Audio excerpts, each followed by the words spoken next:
Bom dia, pessoal, tudo bem? Hoje nosso convidado é o autor e roteirista René Belmonte. Ele fez grandes sucessos aí do cinema e da TV. Vocês vão se impressionar com a trajetória e os trabalhos que a gente vai comentar. Muitos vocês já assistiram.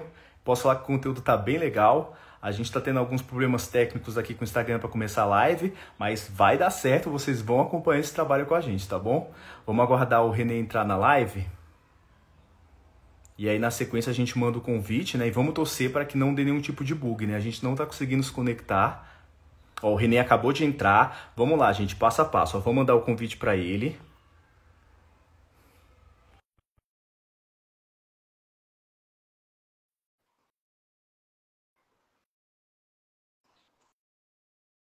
Aí. Aê! Deu certo! Agora deu certo. Muito bom, muito bom. Ó, primeiramente quero agradecer, Renê, por você ter aceito o nosso convite. A gente ficou muito feliz quando você aceitou. E esse projeto nasceu há 4 anos, durante a pandemia. Deu muito certo. Eu fiquei muito feliz com o resultado. Ó, o Montaleone acabou de entrar, um abraço para ele. O projeto deu muito certo e a gente se impressionou, porque quando a gente viu a lista dos seus trabalhos, são trabalhos que o pessoal acompanhou aí por mais de 10, 15 anos. Então, assim, fazem parte da nossa vida, cada um tem uma historinha, cada um tem uma lembrança, uma recordação. E com esse trabalho, né, eu faço o que eu sempre quis, que é aproximar, né, os ídolos dos seus fãs e ter essa troca saudável, né, que a internet também proporciona. Muita gente olha só pro lado negativo, mas eu falo que é o jogo da Poliana, né? O jogo do contente, olhar pro lado positivo. Legal. Tá bom? Então, o que que eu vou fazer agora? Eu vou inverter a tela, porque melhor do que o pessoal ficar olhando para mim é ver as Ou para cenas mim. dos trabalhos. Então, enquanto a gente vê as imagens, você vai comentando. Eu tive a oportunidade de conversar com diretores como Alexandre Avancini, o Regis Faria, o Ramos Saúde, que eu sou super fã, e eles falaram: Luciano, pô, que legal. Quando eu tô vendo a imagem, eu lembro de uma coisa que eu não lembraria. Então, toda vez que a imagem vai passando, né, vai trazendo recordações, memórias, e acredito que não vai ser diferente com você. Eu vou inverter Não, vai a ser tela divertido agora. fazer isso. Eu vou inverter a tela agora por alguns segundos, tá bom? Assim que eu voltar, a gente vai rever os seus trabalhos e a gente vai comentando, tá Beleza. bom? Bora. Então vamos lá, vou inverter a tela aqui, gente. Enquanto isso, você pode mandar beijo, ver quem já tá acompanhando a gente aí. Beijo, galera.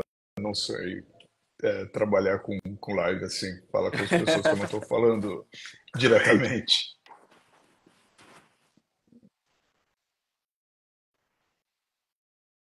Vou posicionar aqui as câmeras. Não, e o legal é que a gente se conecta com pessoas do mundo todo. Aí tem pessoas da Itália, de Portugal, estão Uhum. acompanhando o nosso trabalho.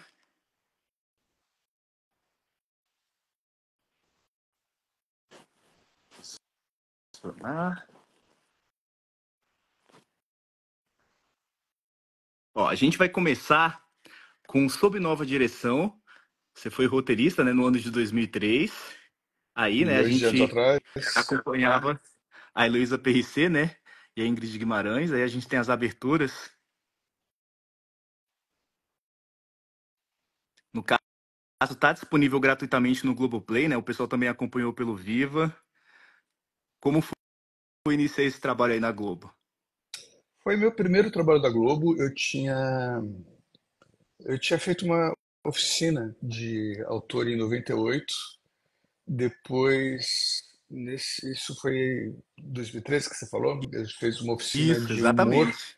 Eu participei de uma oficina de humor e no final dela, Paulo Cursino, que assinava a redação final junto com o Cláudio Torres Gonzaga, ele me chamou para entrar. Tinha duas equipes, uma sob o comando do Cláudio e uma sob o comando do Cursino. E aí o Cursino, que eu já era amigo de longa data, assim, a gente fez faculdade junto em São Paulo 15 anos antes disso. E aí ele me chamou para trabalhar e foi bastante legal. Foi Ah, bem muito divertido. bom. Eu já Muito. conhecia a Ingrid e eu já tinha feito um filme com a Lolo, já tinha feito Sexo, Amor e Traição com a Lolo. Sim, sim. Muito legal. Inclusive, como eu falei, né, a gente vai ver em ordem cronológica. É o próximo trabalho aí que a gente vai ver. Vou avançar que eu quero que você, né, o público, veja o máximo de conteúdo possível. Uhum. Bom, Deixa eu colocar aqui, deixa eu colocar o do Sexo, Amor e Traição na sequência. Aí de vez em quando tem alguns anúncios pelo YouTube. Deixa eu colocar aqui para o pessoal poder ver.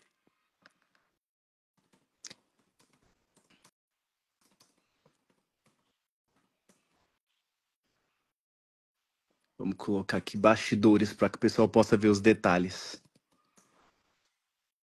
Exatamente.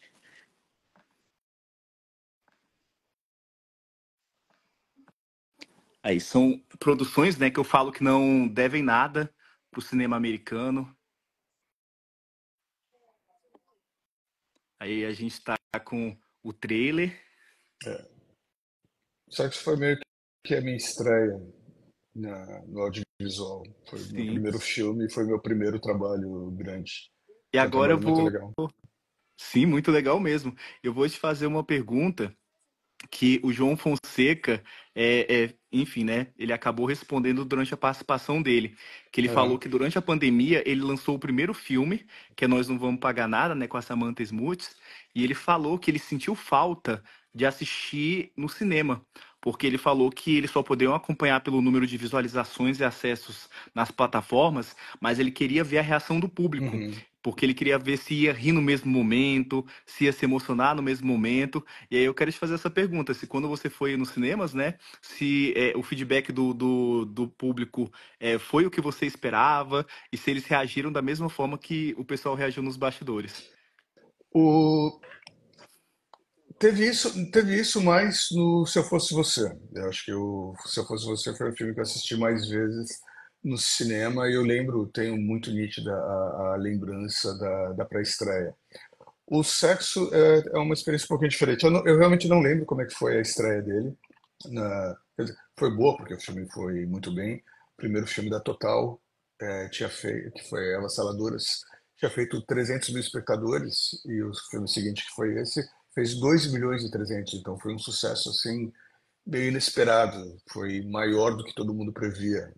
Tinha um certo preconceito do mercado que falava que não adianta levar atores globais para a tela, porque as pessoas já veem eles na telinha, então não vão até o cinema. E o filme funcionou muito bem. Uma outra coisa que me marcou nesse filme é que foi a primeira vez que eu fui num set, que eu participei de um set que eu tinha escrito, alguma coisa que eu escrevi estava sendo filmado naquele momento, um set de verdade com 30, 40 pessoas. Era uma cena dos três, o Caco, o Fábio e o Murilo. Essa cena deles no sofá, por sinal. Sim. E, e era uma cena de humor, tinha umas brincadeiras e foi a primeira vez que eu vi o meu texto funcionando. Eu vi os atores no tempo certo, no timing correto, a galera rindo. Foi uma sensação muito boa de ver ali no set de filmagem. Mas antes de ter uma ideia de como é que o público ia reagir, foi entender no set como é que meu texto funcionava de verdade, na prática, não só na teoria, não só no papel. Ah, muito legal mesmo. Muito bacana. O pessoal pode acompanhar hoje através do Telecine. Quem tiver com saudade, né, querer acompanhar aí. Eu tô com saudade, muitos anos que eu não vejo esse filme.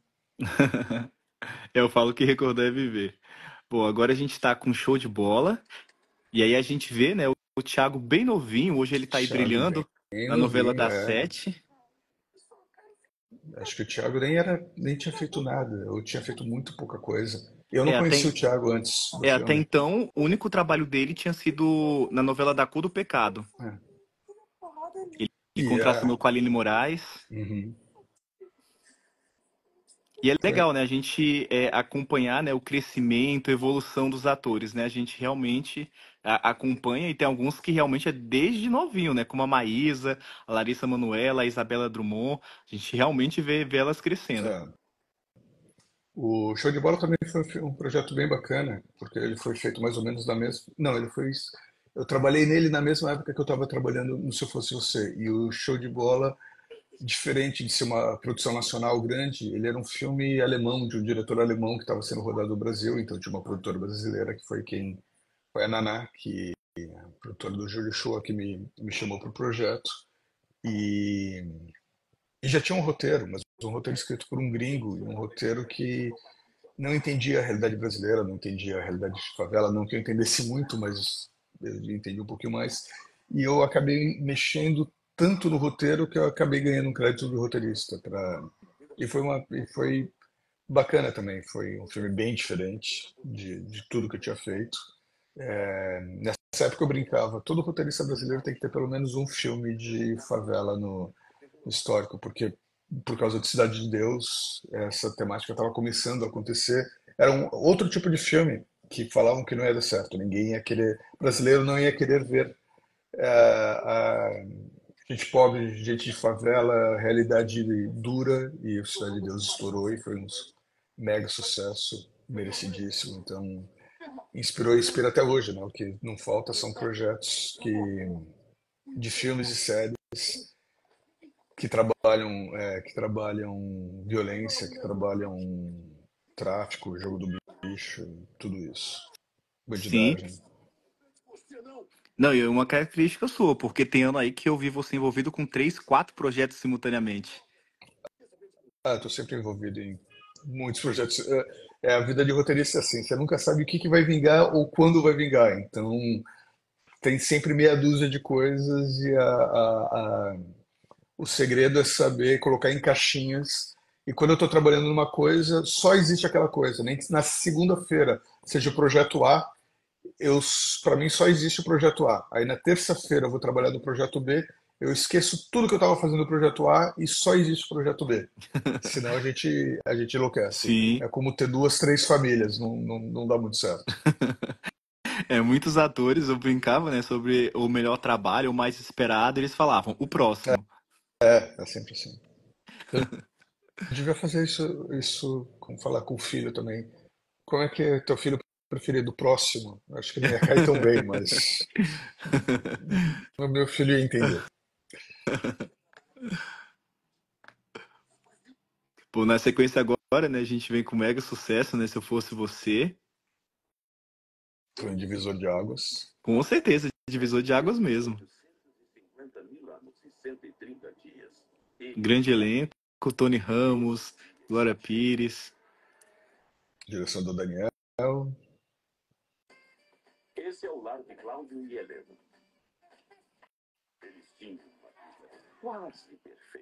Você quer que eu assine aqui um atestado de fracassado? Fracassada sou eu. E essa minha vida vazia de salão, de academia, se eu fosse você. Para mim, o maior prazer de ter trabalhado nesse filme foi ter trabalhado com Tony e Glória, porque são dois, além de dois atores magníficos, são dois seres humanos geniais, assim, duas pessoas Exatamente, dois monstros muito, sagrados. muito doces, muito acessíveis, muito bacanas. Você pode acompanhar o dia a dia dos atores. Tem alguns que levam a privacidade o mais sério possível, como o caso da Adriana Esteves e do Vladimir Brista.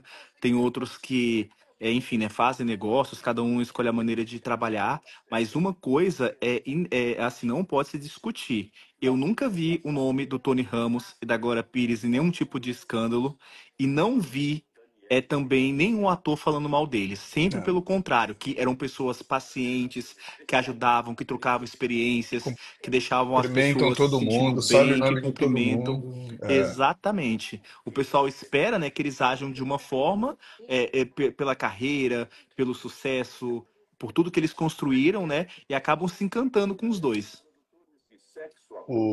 Você tinha perguntado de como é que foi a reação no cinema, vendo o público. Esse filme é Sim, um filme que me marcou muito, porque a galera no cinema estava explodindo. E tava, assim, o filme funcionou muito bem. E eu lembro de ter saído da sessão e virei para um dos produtores e falei: esse filme vai bater 3 milhões. E ele falou: você tá louco, não tem como.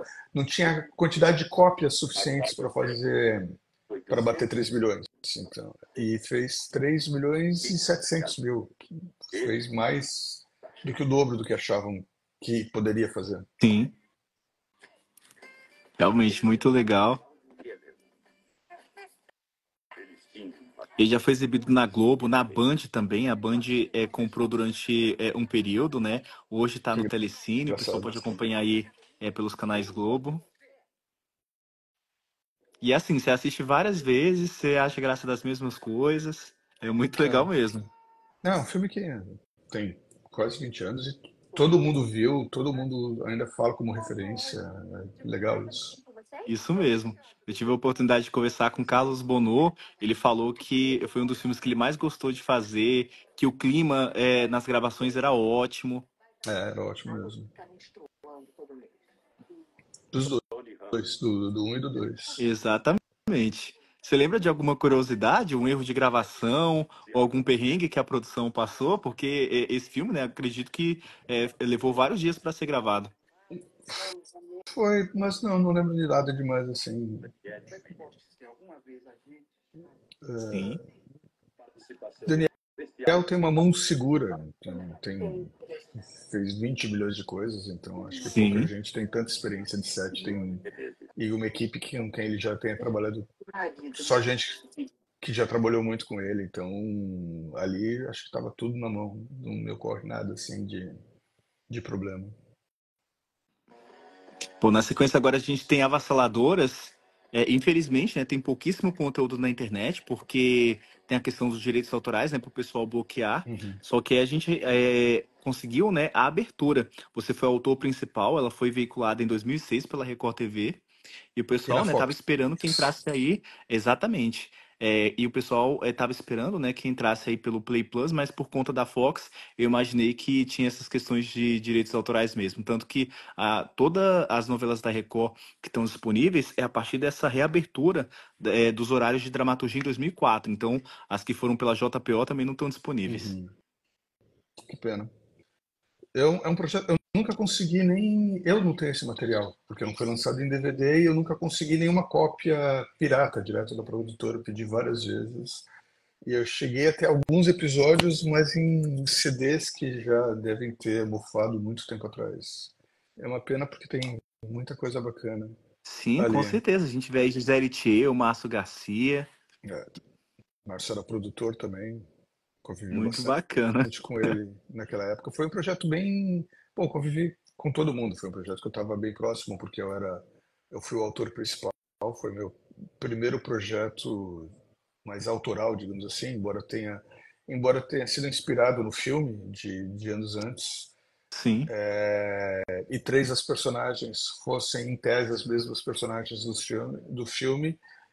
Ele era bem diferente de tom, embora fosse dirigido os dois projetos pela Mara, a mesma diretora, mas tinha uma pegada bem diferente. Foi bem divertido de fazer. Deu um trabalho, foi cansativo. Foi bem cansativo, porque uma produção com menos dinheiro do que devia, então, do que precisava, então muita coisa tinha que ser mudada para ser simplificada, para caber no orçamento.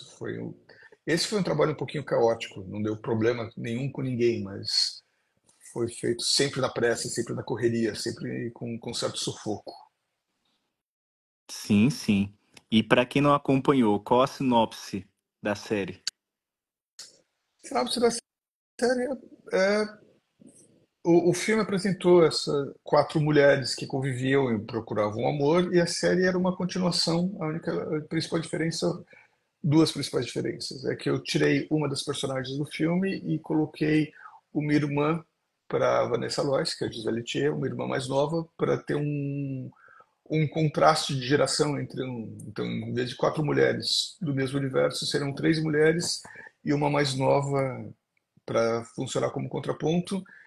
E e não tinha ainda esse papo sobre lugar de fala, mas de certa forma eu já sentia falta de um espaço para lugar de fala. Então eu achava meio estranho um homem ser o autor de um seriado sobre quatro mulheres. Então eu usei meio que um truque.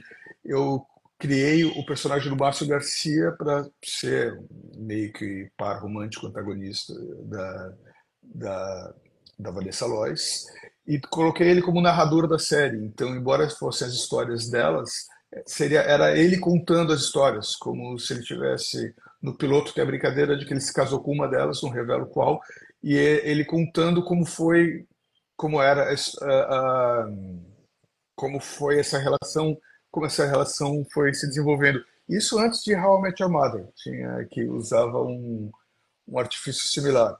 As histórias elas são contadas do ponto de vista de um narrador de fora contando para alguém. Então tinha essa diferença. Foi uma série também que, ao longo dos episódios, enquanto eu escrevia, foi ganhando uma segurança na escrita e brincando com elementos narrativos, com a maneira como os plots se encaixavam uns dos outros. Foi bem divertido. Ah, bem legal. E o pessoal brinca, né, que fala sobre essa questão de grupos. Você pode ver, se tem 4 ou 5 mulheres, nem sempre vai ter um homem. Agora, se tem 4 ou 5 homens, você pode ver que vai ter pelo menos uma Uhum. mulher. A gente não vive sem. Né? Galvão, putz. É, bate uma saudade. É, Bom, é uma agora a gente tristeza. vem com Sexo com Amor. E aí, grande elenco, né? José Grande Wilker, elenco também. Marília Também, Gabriela, Dani Windes, Reinaldo Giannichini. se eu não me engano, é a versão brasileira de um filme chileno, se eu não me engano. Foi o meu primeiro trabalho com o Wolf. E também foi outro trabalho bem divertido de fazer. Sim, sim, com certeza. Tem atores aí que só de olhar já dá vontade de rir, ó. Maria Clara É. Não, Gueiros, Maria Clara e Eri eram Eric geniais. Johnson. De Antônio Carlos de Souza. Rafael, pílulas. Funciona Jane melhor do que revista. Malu, Fica feito pedra.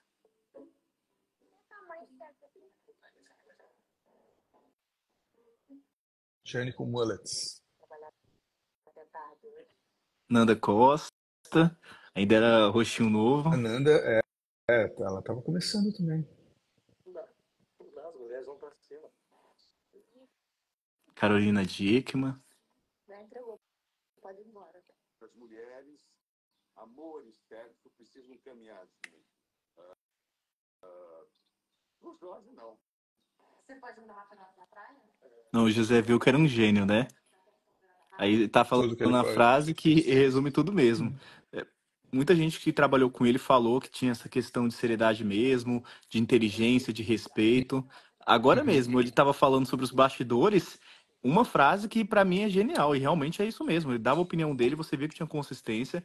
Ele falou: para mulheres, amor e sexo andam de mãos juntas, né? Para homem, não. Eu acho que não tenho mais certeza disso. Acho que essas coisas também já estão sendo revistas hoje.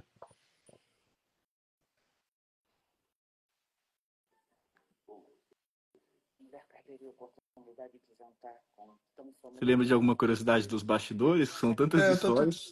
tô tentando lembrar, mas também é um filme que eu fui. É meio raro o roteirista frequentar set, então. E é no set que acontece, é nesse dia a dia que junta todo mundo que as coisas acontecem. Acho que eu só Sim. fui uma vez no set, uma cena com o Heron, mas. Não, mas foi no outro filme tranquilo. A coisa mais, a coisa mais diferente é que a Total acabou crescendo e ela rodou dois filmes. Esse e um filme com o Jorge Fernando, que eu não consigo lembrar o nome. Um filme com a Ari Fontoura, muito legal também. E, e tinha essa loucura de estar rodando dois filmes ao mesmo tempo, as pessoas correndo de um lado para o outro. Muito bom. Na sequência, agora a gente vem com Entre Lençóis, agora com o Reinaldo Giannichini e a Paula Oliveira. É, E aí eu lembro que o pessoal comentou sobre uma curiosidade que é sobre as gravações, porque geralmente a história ela não é gravada, no caso. Pô, deixa eu trocar aqui o navegador, que às vezes dá alguns bugs. Que esse aqui a gente tem que ver as imagens. O que uhum, acontece sobre a questão de Entre Lençóis? Eles estavam conversando que geralmente, quando você grava uma novela ou um filme, tem uma questão logística. Então você não grava na sequência. Você grava, né, os cenários de acordo com as locações, porque nesse caso o pessoal economiza. É uma logística, né? Já no certo. caso desse filme, o pessoal falou que por se tratar, né, de um motel, enfim, um dos poucos cenários que eles conseguiram gravar quase que praticamente na sequência. Então, manteve emoção, conseguiu aí seguir isso. Dava porque o elenco eram só os dois e a história se passava inteira numa noite, começava às 10 horas da noite e acabava às 6 horas da manhã a história. Eu topei o diretor é um colombiano chamado Gustavo Neto, que tinha sido produtor do Sexo com Amor, e foi lá que eu conheci ele. E quando ele me falou da ideia de fazer uma história inteira passada num motel, eu gostei do desafio de fazer uma história que se passasse num único cenário, só com dois atores conduzindo toda a ação. E foi um processo bem bacana também de escrita. Na época eu julgava o meu melhor roteiro, eu gostava muito do resultado desse trabalho. E fui para a Colômbia para trabalhar no roteiro com ele, para desenvolver a ideia. Conheci Cartagena nessa época, fui no festival, foi muito bacana.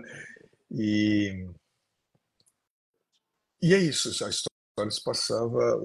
A minha maneira de fazer a história funcionar é que eu não estava pensando nela como uma história passando uma noite, mas eu contei uma história de um casal com começo, meio e fim, como se fosse uma vida juntos. Eu só condensei no tempo. Então, primeiro momento, encontros, se conhecem, é tudo bacana. Depois começam a conviver, ainda nas mil maravilhas. Depois começam os conflitos. Aí vem a crise que pode levar ou não ao término. Então eu transformei isso tudo numa metáfora e eu condensei ao longo dessa noite para ter todos esses elementos, para ter todo esse desenvolvimento. E foi bem interessante. Como é uma história que se passa inteira em uma noite, num único cenário, é um trabalho que eu sempre quis ver no teatro e não rolou ainda. Mas Exatamente, eu ia falar isso. ainda Tava muito existe bem pra fazer uma essa peça de teatro mesmo. possibilidade. É, Muito bom. Exatamente, com certeza ia fazer muito sucesso pelo Brasil todo, né? Lotando salas é. de espetáculos. Outra coisa que eu sempre tive vontade era de fazer uma continuação, fazer um dois, Eu ia, assim. eu ia perguntar isso agora, porque o que acontece? Eu assisti esse filme, gostei muito. Enfim, posso te parabenizar, agora por ele. Realmente está aí nas minhas playlists. E um detalhe que eu lembro que o nome do provável marido, esposo, namorado da personagem da Paula Oliveira era o mesmo nome do fotógrafo, enfim, do funcionário que o Reinaldo Ginettini chamava para entregar as flores. E aí eu fiquei pensando, trata-se da mesma pessoa? Não é não. O, Se eu não estiver o enganado, noivo, o noivo da Paula chama Marcos e o cara que o assistente que o Roberto, que o Gianni liga, não tem esse nome não. Acho que eu tive, eu tive a impressão que poderia ser a mesma pessoa depois. não sei se eles mudaram na Não, hora ou se eu, sem sem problemas. querer. Não, não, mas eu seria a mesma pessoa. Bom, então o pessoal pode, no caso, aguardar uma provável continuação ou não? Quem sabe? Eu trabalho tanta coisa ao mesmo tempo e eu já tenho um esqueleto de história desenhado para essa continuação, que seria um reencontro deles Sim. 10 anos depois. Mas eu nunca sei quando é que uma história vai ser escrita assim, a menos que alguém me contrate para escrever, tem um prazo, tem o melhor amigo, o maior inimigo de todo roteirista, que é o prazo de entrega. Eu não, se não tem um prazo, se não tem um destino específico, depende de outras coisas, depende dos deuses da escrita dizerem agora eu preciso que você escreva essa história. Isso acontece de vez em quando. Eu abro, ligo o computador, eu vejo uma ideia que eu tive muitos anos atrás, ela fala, chegou a minha vez, agora eu quero ir para o papel. E aí eu vou e escrevo. Ah, muito legal. A ideia dessa sequência surgiu assim, eu estava num retiro, não tinha nada para fazer e eu fiquei pensando em tendo ideias, aí eu comecei a anotar e aí eu desenvolvi uma trama básica, mas aí quando eu voltei eu comecei a trabalhar em outras coisas e não foi para frente, mas pode ser que qualquer dia desses ela queira sair e saia. O pessoal fala que as melhores ideias você tem no banho, à noite, né, com aquele silêncio. Tem sem muito dúvida disso alguma. mesmo. Eu tenho uma amiga que ela é psicóloga e ela fez um trabalho de conclusão de curso dela baseado no filme. Hum, E uma das coisas que ela destacou é que ela disse que pelos dois serem desconhecidos ou ter aquela questão que eles nunca mais iam se ver, eles acabaram fazendo coisa que geralmente não fariam, que era, no caso, abrir o coração, falar sobre intimidades, coisas que não falariam com qualquer pessoa, porque realmente tinha tinha essa essa questão na mente brincadeira. de desprendimento. E ela fez o trabalho Uhum. dela baseado nisso, que se eles se conhecessem, não teria acontecido 10% do que aconteceu. É, eles chegam a falar isso. Vamos fazer um trato. Vamos aproveitar que a gente nunca mais vai se ver. Agora aqui a gente pode falar absolutamente tudo e falam. Então, Sim, o que ajuda a criar uma intimidade. É legal isso. exatamente. Eu acredito que é por isso que se apaixona, né? Porque vê a verdade no É, sem outro, se máscara. identifica, se atrai exatamente sem máscara, né? Que eu acho que é o que tá apontando os Sem dias de máscara hoje. sem máscara e sem conflito. Eles estão num ambiente artificial. Eles estão dentro de um quarto sem nenhuma influência do mundo externo. Então, ali tudo parece perfeito. E é quando o mundo externo começa a bater que começam a. Eles veem que não é tão simples assim, que não é tão fácil assim estar numa relação se entregar. Aquela Exatamente. metáforazinha da vida. Exatamente. Na sequência agora, né, a gente vem com Guerra e Paz. Você foi colaborador, né, do Casos Lombardi, tive o prazer de conversar com ele e a live dele deu muitos problemas. A live dele a gente precisou refazer 5 vezes, né? A gente começava, terminava, aí cortava. Tanto que se você for ver, a gente dividiu em 5 partes. Ele começava a falar, daí dava erro. É o tipo de pessoa, né, que a gente quer só ouvir falar. E ele falou, né, como que esse trabalho foi especial. O Lombardi assim, foi muito bacana trabalhar com ele, porque quando adolescente, quando decidi que eu queria escrever e que eu queria escrever para TV, para cinema, trabalhar com audiovisual, ele foi a minha primeira referência, eu vou dizer minha primeira referência brasileira, foi minha primeira referência ponto, porque na época eu nem conhecia autores americanos, ingleses, nada. E eu adorava as novelas dele. Bebê a Bordo, para mim, é uma novela que me marcou. Tinha coisas que até hoje eu acho geniais. Eu nunca vou esquecer um dia que eu estava passando, liguei a TV e tinha um casal. Eu adoraria falar o nome deles, mas embora eu saiba quem são os atores, inclusive eu conheço os dois, eu não lembro do nome de nenhum dos dois nesse momento. Idade tem isso, Covid também. Mas era um diálogo rápido.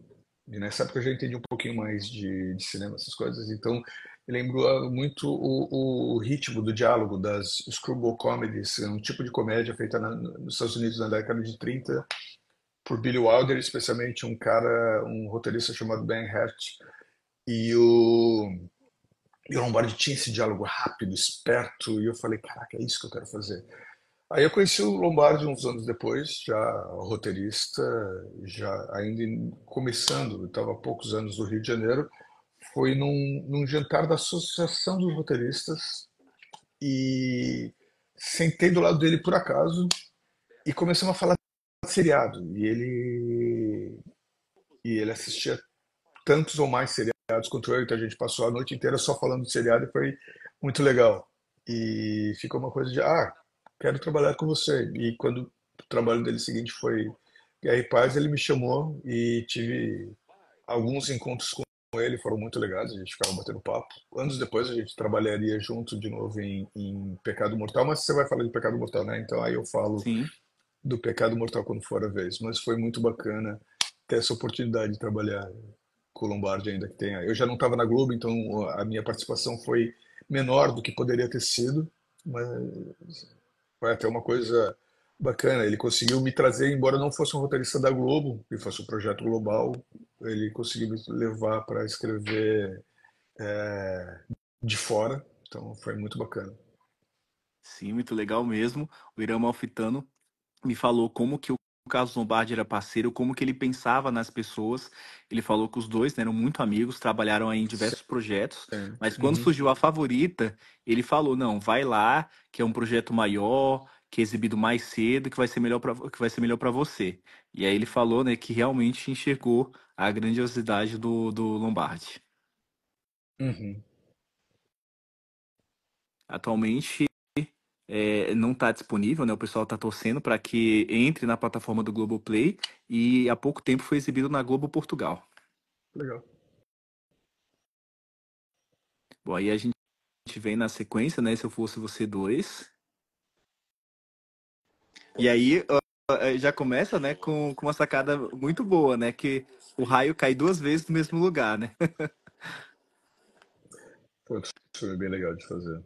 Sim, Que sim. também.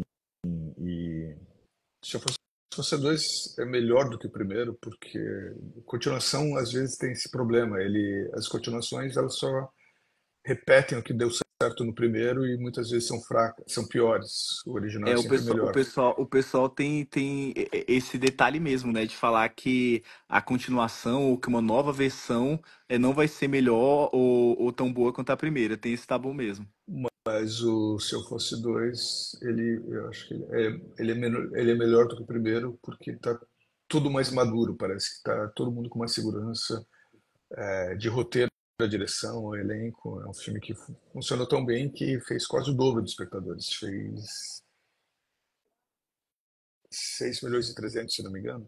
Ou 5 e alguma coisa. Enfim, não. Acho que Dois Filhos era o recorde da época com 5,5 milhões. E aí o Se Eu Fosse Dois fez 6.300 e bateu. Na época era a melhor bilheteria do cinema nacional. Até vinha o Paulo Gustavo. Sim, exatamente. Então o Se Eu Fosse Você Dois foi. O primeiro já tinha ido muito bem, o segundo estourou a boca do balão. Pena que não teve três, quase teve três, eu não sei por que que não aconteceu. Aí eu reforço o que a gente falou, né? Será que tem a possibilidade de ter a terceira opção pro pessoal, né? Essa terceira versão? Quase saiu uma época, não sei o que aconteceu, não depende de mim. Sim, exatamente. Então, se me chamarem, a história já está até lá, pronta, aprovada, inclusive. Sim, sim. Vamos torcer aí para que saia do papel, né? Que Né? seja um projeto desengavetado. E as crianças adoram, né? O pessoal As crianças adoram. vai comparando aí os públicos. É. Muito legal mesmo. Pessoas aí de 8 a 80 anos. Pô, na sequência agora, a gente vem com a Lei e o Crime, né? Você foi colaborador dessa vez do Marcílio Uhum. Moraes. Eu tive a oportunidade de conversar com boa parte do elenco durante as comemorações dos 70 anos da Record TV. Inclusive a Raquel Nunes, que está aí agora, que eu estou mostrando o elenco, né? Através de uma chamada que foi veiculada, ela falou que já tinha uma continuação, que estava tudo preparado, mas que infelizmente o projeto não foi para frente. Ela falou, né, que a personagem da Francisca Queiroz ia crescer muito, que tinha que ter muita reviravolta e que até hoje ela não entende por que que não saiu do papel. O que você pode comentar sobre esse grande trabalho pra gente? Então, a Lei e o Crime foi um projeto diferente para mim, porque diferente de todos esses trabalhos anteriores, é um trabalho, eu já estava contratado na Record, eu fiz primeiro a Lei e o Crime, eu fiz Rebelde depois, E, e esse é um projeto que eu estava muito mais próximo. Eu já era amigo do Marcílio desde de 2000, eu acho, por causa da Associação dos Roteiristas. E eu era amigo do Marcílio, era amigo do resto da equipe, amigo dos diretores, Avec, Ramsa, Ivan. Me tornei amigo de boa parte do elenco, sou amigo até hoje, então é um projeto que é muito próximo para mim, ficou muito próximo, foi muito gostoso de trabalhar. A gente adorava escrever, a gente adorava a realização, tinha muito orgulho do que estava sendo feito. Não teve uma segunda temporada porque, por essas razões complexas, precisavam do Marcílio para fazer uma novela, então a série não parou porque ela não deu certo, ela parou porque o autor teve que fazer outra coisa e não funcionava continuar a série sem ele. E uns 2 anos depois, ou um pouquinho mais, a gente começou a trabalhar não numa continuação na TV, mas fazer um filme. E ia ter um filme com a continuação com a conclusão da história, na verdade. Sim, Mas por N razões, essas coisas são complexas de dinheiro, de agenda, de data, de distribuição de direitos, acabou não acontecendo. Mas a gente chegou a escrever o roteiro do filme. Ah, que pena, que realmente tenho certeza que vai fazer muito sucesso. E aí, reforço o que você falou. Eu tive a oportunidade de conversar com a Alexandra Avancini. Ele comentou que A Lei e o Crime e Vidas Opostas foram um divisor de águas, porque justamente tratou do que você falou, do público se ver na TV, né, mostrar aí a realidade de favelas, É, de locais até então que eram invisibilizados. E ele comentou que não teve cenário. Ele comentou, né, que gravou realmente nas comunidades, é, que foi, no caso, a maioria das cenas propondo isso, né, com as externas, enfim, no meio da comunidade mesmo, inclusive com moradores, né, em meio aos figurantes, e que Vidas Opostas deu muito certo exatamente por isso, por mostrar a realidade nua e crua, e fez tanto sucesso que foi a única novela da Record que ganhou, no caso, o troféu imprensa, foi a única fora da Globo que também fez esse feito e que inspirou duas caras. Então ele falou, né, que realmente esses dois trabalhos aí foram muito importantes para a dramaturgia da Record e para a carreira de vocês. uhum. Não, com certeza. Foi era, acho que era o projeto mais legal que a Record tinha feito até então. Sim, sim, concordo, E concordo. foi muito bacana. E era isso, ele era muito bonito, fotografia do Ricardo Fuji. E aí é isso, eles gravando do Dona Marta nas comunidades, aproveitando aquelas ruas, tinha uma cara de verdade. O elenco estava inspiradíssimo, a caracterização do Silvinho, da Aline Borges, estava todo mundo, estava muito, o Ângelo mandando muito bem, todo mundo ali estava muito legal. Sim, e a resposta também veio através dos números de audiência, porque liderou por vários dias, não só em São Paulo e no Rio, mas no país todo mesmo. Lembro que em É, Brasília, que a Record não tinha bons índices, atingiu a liderança, principalmente às quartas, que eram dias de jogos de futebol na Globo. é verdade, tinha isso. Não, um trabalho que todo mundo que participou tem muita saudade. Com certeza, muito bom mesmo. Bom, na sequência agora a gente vem com Assalto ao Banco Central, baseado em fatos reais, né? O maior roubo da história do país, né? Se não estiver enganado, foram 113 milhões. Banco Foram. Central de Ih, cara, Fortaleza. eu sabia exatamente o número, me esqueci agora. Enfim, centenas de Mas milhões. foi o Muito segundo, dinheiro. segundo maior assalto ao banco do mundo na época. Para mim foi uma coisa, um trabalho muito bacana de fazer, porque até então meu nome estava ligado só a comédias românticas, então foi a oportunidade de trabalhar num gênero diferente, embora tenha, como tudo que eu faço, eu não consigo não colocar humor, mas o Heitor aí de novo. O, e foi um projeto, mas Mais de 162 160 milhões. milhões. É, Ó, a Juliane e, Trevisan entrou na live, mandar um beijo pra ela. olha, já, quanto tempo. O, então, falando de curiosidades, normalmente eu escrevo já meio que pensando no ator. Por exemplo, o Millen, eu sabia que eu queria o Millen desde o começo, eu escrevi o Barão pensando no Millen. E pro Doutor, eu tinha pensado num outro ator que contataram e não podia por causa de agenda, e aí chamaram o Tonico Pereira.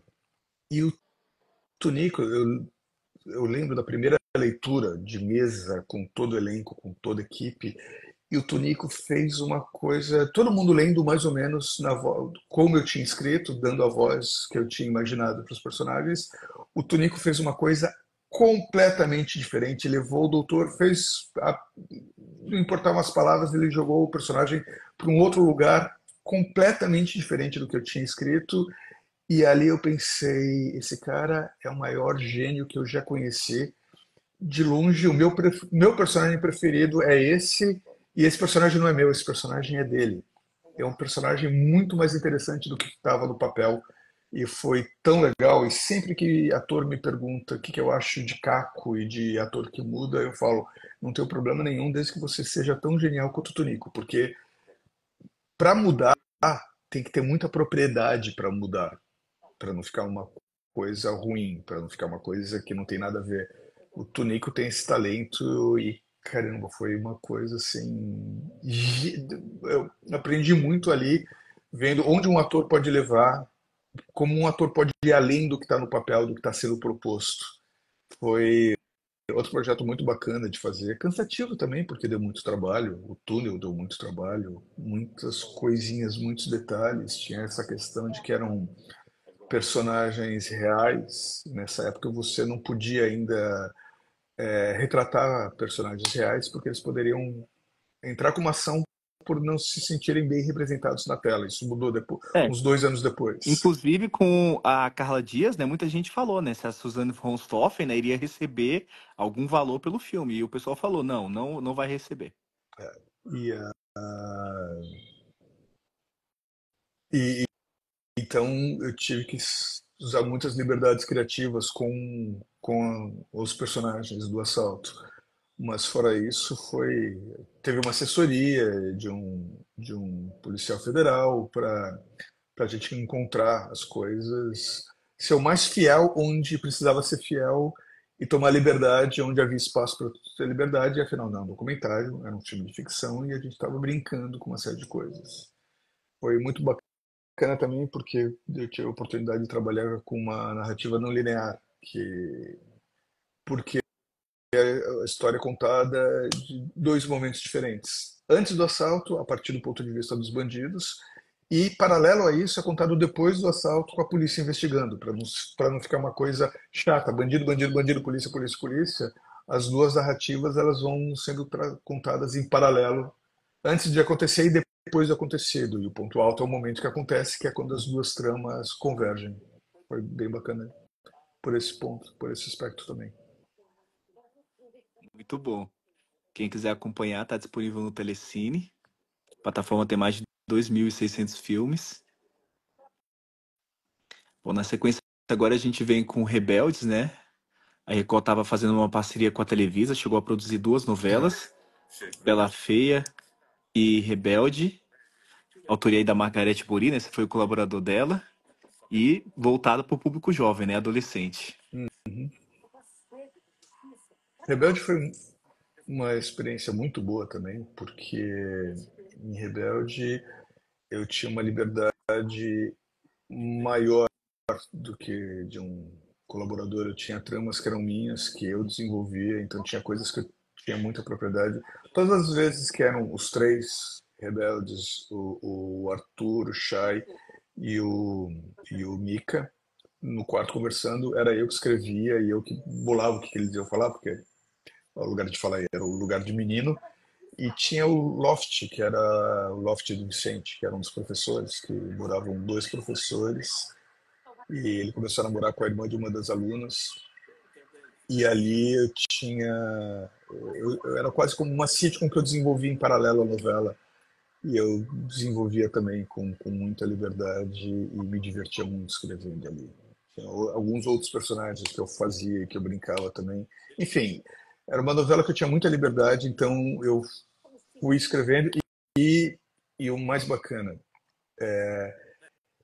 eu tinha essa liberdade para escrever, a Margareth confiava no que eu estava fazendo, o diretor, que era o Ivan, entendeu o texto, a proposta, o elenco entendeu a proposta e o editor entendeu a proposta. Então, foi uma das raríssimas vezes em que o que eu pensava eu escrevia, o que eu escrevia era produzido e ia para o ar exatamente como eu tinha pensado. Tinha uma Até porque era muito rápido, você não tinha tempo, não dava para pegar, mexer, voltar, não tinha muita interferência. Foi um lugar de muita liberdade criativa, saiu muita coisa bacana daí.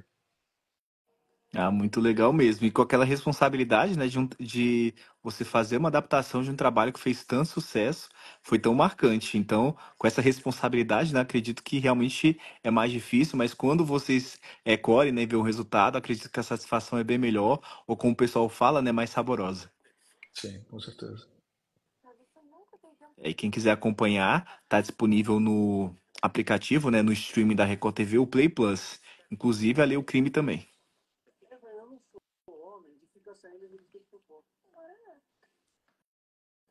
É outro projeto que segue como referência para muita gente. Quando eu Com falo que eu escrevi certeza. Rebelde,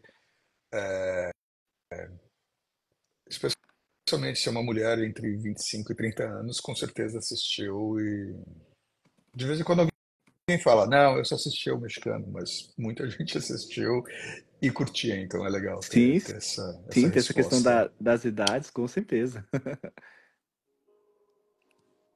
Tô só aqui avançando, né, que alguns têm alguns anúncios, e agora a gente vai ver, né, Pecado Mortal,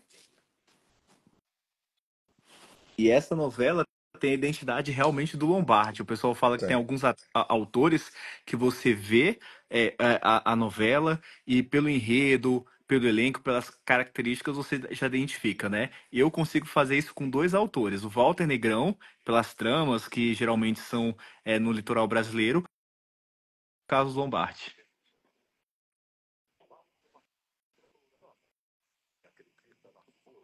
É, Não, e Pecado Mortal, foi fala. produzido em 2013, né? Já tem aí 10 anos, então realmente passou, a gente não nem viu.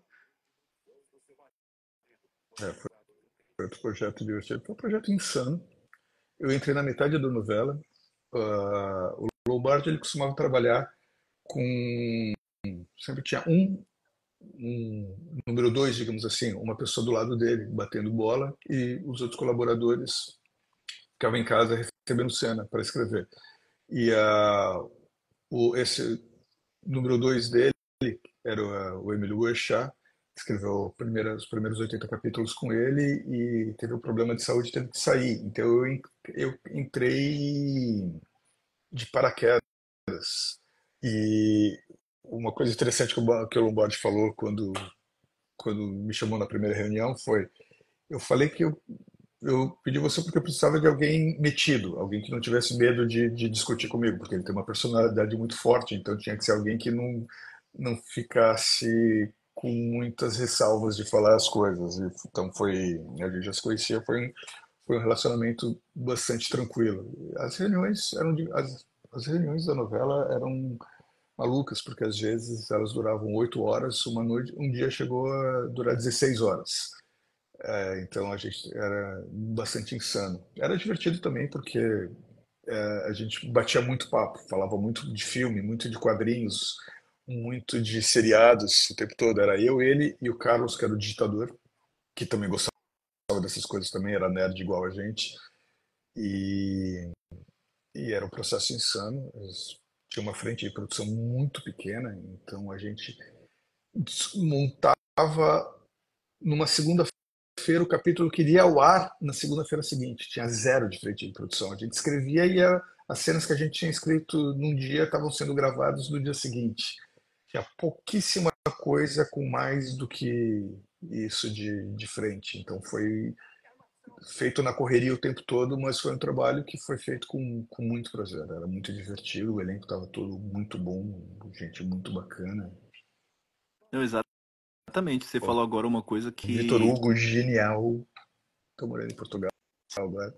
sim, sim, inclusive tá trabalhando numa novela que é líder de audiência em Portugal agora, com a é, Mili Cris, com a Cris tá trabalhando com ele também. Que legal. E aí, o que você falou agora remete a muitas coisas que outros autores também já falaram. O quê? A questão da correria dos bastidores. Por exemplo, eu Ah, tive a oportunidade de conversar com o Cláudio Gabriel e ele falou que uma das melhores novelas que ele fez foi Laços de Família, com o Maneco. E ele hum, falou que, obviamente, o elenco e a equipe, produção, preferiam ter uma frente de capítulos.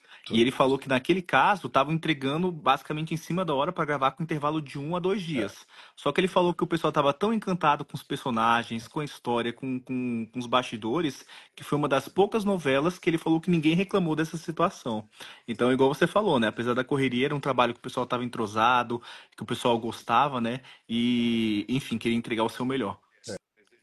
o Maneco e o Lombardi são os dois autores mais famosos por essa, por esses prazos apertados para a produção. Tem muita história engraçada com isso. Sim, imagino. Imagino. E aí também, né, teve. É o detalhe de ser a última novela, né, da Beth também. É, outra aqui. Foi bastante triste. Sim, aí, como eu falo, né, graças a Deus a tecnologia traz isso pra gente, né, de poder guardar e resgatar esses materiais. Felizmente, eles não vão ser perdidos, né, como muito arquivo que foi perdido aí da Pinacoteca, ou por descaso, até mesmo em casos de incêndio, né? E graças a Deus aí, devido à tecnologia, esse material, né, tá imortalizado e, enfim, o legado vai ficar aí pra gente. Uhum. Bom, agora a gente vem com um especial, que é o Amor Custa Caro. Eu tive a oportunidade de conversar com o Guilherme, Uhum. Rio de Janeiro, verão, foi especial de fim de ano. Ele nasceu como um curta. Talvez eu ainda faça ele como curta, que é a história bem mais condensada e uma linguagem diferente. Sim, E aí eu apresentei a proposta para a Record, eles gostaram e encomendaram como especial, então eu aumentei e desenvolvi as tramas para fazer. Mas nessa época eu estava escrevendo Pecado Mortal e eu estava nessa correria insana e infelizmente eu participei muito menos do que eu gostaria. Não consegui, Luísa, não consegui em nenhum dia de gravação, não consegui. Eu mexia no roteiro de madrugada, quando eu não estava fazendo Pecado Mortal, foi bastante insano esse processo. Mas foi bacana. sim, sim. E aí, né, tinha um crime também, né, que o pessoal pôde acompanhar. Você se inspirou em alguma história? Tinha algum objetivo em específico? Não, a ideia, o curta é contado só do ponto de vista do assassino e começou, na verdade, como uma brincadeira de, será que é barato mandar matar alguém? Porque se for barato, de repente vale a pena. E era essa a brincadeira inicial. Aí depois, quando eu fui desenvolver, eu transformei em três tramas paralelas, onde a gente conta do ponto de vista dele e dela e depois do bandido. E as três tramas vão se complementando e você vai sentindo as pistas. Muito legal. Vi uma É. história que eu achei incrível, que eram três versões diferentes. Só que, infelizmente, enfim, nunca foi adaptado para televisão. Em que um mandava matar, o outro matava e o outro cometia suicídio. E aí Uhum. mostrava, né, três formas diferentes, três lados diferentes, através do ponto de vista. Igual você fala, né? Tem a questão do narrador, né? Quem que tá contando a história? Ele tá falando da Uhum. versão dele, o olhar dele, do outro. E é aí que vai ficando interessante mesmo. Isso era uma coisa que eu estava começando a fazer nessa época, nem lembrava que eu já fazia isso nessa época, que é brincar com perspectiva. A gente sabe só o que está sendo mostrado, mas o que está sendo mostrado não é o que realmente está acontecendo. Está faltando informação e só no final você descobre o que estava realmente acontecendo por trás. Eu comecei a trabalhar cada vez mais com não só com texto, mas com subtexto, não só com o que a gente vê, mas o que a gente entende do que a gente está vendo. E eu acho isso muito legal. Eu Sim, com faço, tenho certeza. feito cada vez A, mais isso. a gente, inclusive, tem muito isso na questão da literatura. A Globo chegou a produzir uma série, né, baseada na história de Dom Casmurro, né, Capitu, e todo mundo sempre falou, desde quando leu o livro, né? Tá, Hum. mas foi traída, não foi? Tá, mas essa é a versão do Do Bentinho. E qual a versão Bentinho. dela, né? E qual a versão Uhum. dela? Ela teve a oportunidade de conversar? Teve a oportunidade de falar a versão dela? Tanto que recentemente agora, né, a gente estava falando sobre alguns filmes, no caso da história da Suzanne von Stoff, né, tinha a versão, né, em que ela matava e em que o Uhum. namorado matava, né, então eram Uhum. dois pontos de vista diferentes, Sim, acabaram aí virando dois longas. sim. Bom, na sequência agora a gente vem com o Novo Mundo, novela das Sei. 18 horas, foi colaborador aí da Tereza, E do Alessandro Marçom. Foi um outro projeto muito legal de fazer. e tem essa questão do reencontro, né? Porque aí reencontra o Chay, a O Ingrid Shai, Guimarães. É muito o legal esses primeiro, reencontros. o primeiro trabalho do Shai tinha sido comigo. O primeiro trabalho, a primeira coisa que ele gravou foi, na verdade, uma cena de teste que eu tinha escrito e ele mandou tão bem na cena de teste que eu transformei em cena da novela. Eu tinha escrito só para ser um teste para testar o personagem do Tomás e ficou tão bacana a interação dele com, com a avó. Ai, eu esqueci o nome, que é uma atriz maravilhosa também. Que acabou entrando na novela, que foi muito bacana. Então foi bem divertido voltar a fazer com o Shai. A Ingrid mandando bem, como sempre. E mas a Letícia Colin, assim, era o personagem que mais me dava prazer de escrever, porque eu escrevia escutando a voz dela, e ela com um sotaque austríaco maravilhoso, e ficava. Foi tudo muito legal. Foi um processo bem bacana também. Também foi um processo corrido, foi um trabalho diferente de colaboração, porque éramos 3 colaboradores, 6 capítulos por semana. A gente recebia 2 capítulos inteiros para escrever, a gente não escrevia por bloco, a gente não escrevia só para determinados personagens. Então a gente tinha um controle do capítulo inteiro e acabava escrevendo para todo mundo. Claro que alguns escreviam melhores algumas coisas, mas aí o Ale e a Teresa eram espertos e quando o capítulo focava numa outra coisa, eles já escolhiam pensando em quem escrevia melhor romance, quem escrevia melhor humor, quem escrevia melhor aventura, para esse ou para aquele. Foi um trabalho bem divertido de fazer. Legal.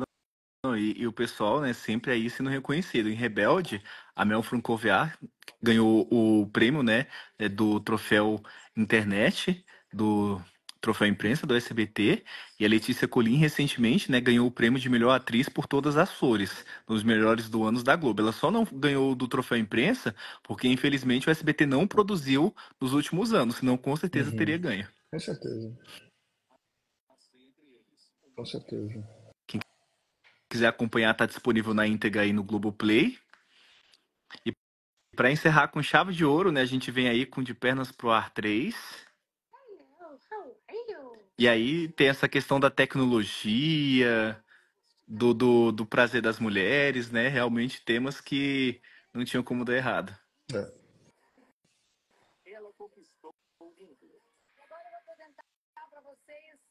E aí a gente vê, né, a evolução do elenco. O filho dela mesmo, né, começou super jovem, né? Agora ele já Sim. tá crescido, né? Um homem, é bem legal acompanhar isso Não, também. a relação da Ingrid com o Bruno. Não, foi tudo legal. Foi uma parceria com o Marcelo Sabac. Ah,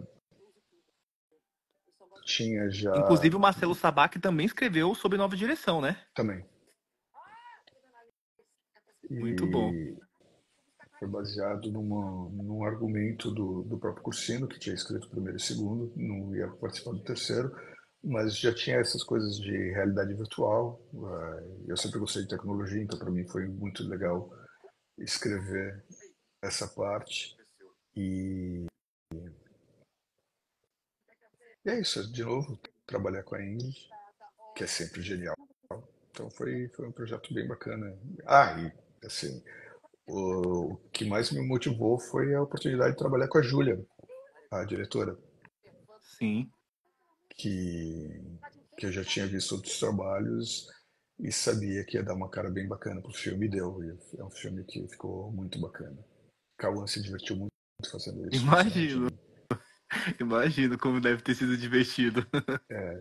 personagem virtual dele.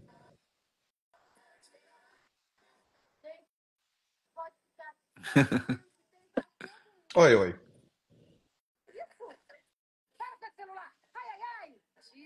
Eu tava no set nesse dia, e aí a Júlia me colocou para fazer figuração. Ah, legal. Alguns atores também fazem isso, né? Ou participar no último capítulo, uma participação especial, né? Agora, eu lembro que recentemente, na novela da Sete da Globo, a personagem da Renata Sorra se encontrou com 3 grandes autores, que era Sim, o Valcer Carrasco, o João Manuel Carneiro e a Glória Pérez, e a né? Glória. E também, inclusive, no mundo todo. Eu lembro que em Crepúsculo, durante uma cena na cafeteria, a Stephanie também estava no espaço, de vez em quando, essa brincadeira mesmo, né? De colocar o pessoal na É, história. o Hitchcock que popularizou isso E eu me diverto muito fazendo, quando dá para fazer essas micro participações. É muito mais uma coisa afetiva, não é nem para ser visto pelo público, é só para poder dizer que fez parte também junto com o elenco, né? Tem essa Sim, com sensação certeza. A muito Disney gostosa. brinca muito com isso, colocando símbolos de filmes em outros, escondidos, né? É, Pra testar atenção. Muito legal mesmo. A Pixar é muito. Dar para vocês o meu novo Faz, desafio. Eu declaro oficialmente a minha retirada do mercado. Muito legal. Ó, gostaria de agradecer sua participação, Renê. eu que A agradeço, gente, Marcelo, foi bem a bacana. gente Foi aí muito legal revê os essa. trabalhos. É, ainda bem que a gente não fez isso com ex-namoradas. Falar de trabalhos é mais fácil. Não, realmente, eu falo que Record deve É. ver. É muito legal, né, esse formato que a gente colocou, porque realmente, quando a gente vai vendo as imagens, né, a gente vai lembrando do que aconteceu, né, traz lembranças, consegue identificar aí muitas coisas. E o pessoal que já viu, né, relembra e quem não viu acaba conhecendo. É muito legal mesmo. Muito legal mesmo, tá bom? Mais uma vez, obrigado pela sua participação. Vai ficar disponível aí no Instagram para o pessoal ver. Até a próxima. Boa sorte nos seus próximos trabalhos. Obrigado. Abração. Outro. Tchau, tchau.